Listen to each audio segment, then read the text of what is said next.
বেছি সহায় কৰে ইয়াৰ মাজত মই ক'লোৱে যে কাৰ্বহাইড্ৰেট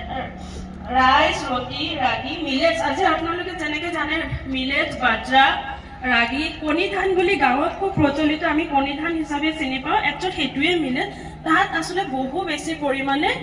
চিৰিয়েলছ আছে কাৰ্বহাইড্ৰেট আছে আৰু এইটো আচলতে আমি আমাৰ অসমৰ খাদ্য প্ৰণালীৰ ভিতৰত যদিও আছে আমি খুব বেছি প্ৰচাৰ নকৰোঁ আমি মিলেটছৰ ওপৰতো বিভিন্ন ৰেচিপি আমি কৰিবলৈ যত্ন কৰিছোঁ আৰু আপোনালোকৰ জীৱিকা সখী যিসকল আছে আপোনালোকৰো প্ৰশিক্ষণত থকা মিলেটছৰ ওপৰত কিছু প্ৰশিক্ষণ আপোনালোকক দিয়া থাকে প্ৰটিন কোনখিনিত আমি পাওঁ যেনেকৈ ধৰক ৰাজমাহ এইটো মাহ জাতীয় খাদ্য দাইল বা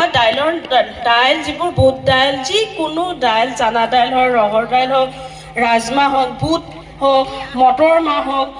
তাৰপাছত আপোনাৰ গাখীৰ মাছ মাংস এই গোটেইখিনিত আমি কি পাওঁ প্ৰটিন জাতীয় খাদ্য পাওঁ নেক্সট হৈ গ'ল ফেটছ এণ্ড অইলছ আমাৰ গাতটো চৰ্বিৰ প্ৰয়োজন আছে ন চৰ্বি লাগিব তেল জাতীয় খাদ্যৰ আমাৰ প্ৰয়োজন আছে সেইখিনি আমি আমাক যিকোনো ৰিকুৱাৰমেণ্ট কৰা হৈছে সেইখিনি কোৱা হৈছে যে আমি সৰিয়হৰ তেল খাব লাগে চয়া তেল থাকিব লাগে চয়াবিনৰ নিচিনা আৰু এখন বিন আছে চয়া তেল খাব লাগে ৰাইচ ব্ৰান তেল কোকোনাট তেল অৰ্থাৎ নাৰিকলৰ তেল আৰু বিশেষকৈ আমি খাব লাগে জলপাইৰ তেল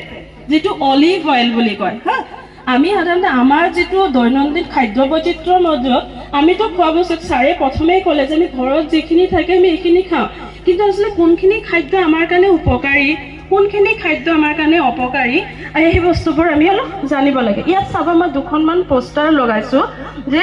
অতিৰিক্ত তেলযুক্ত খাদ্য আমি পৰিহাৰ কৰিব লাগে আমি বাটে ঘাটে যিবোৰ ষ্ট্ৰীট ফুডবোৰ আমি পাওঁ ৰাস্তাত বা য'ত খোলাকৈ বিক্ৰী কৰে বা একেটা তেলত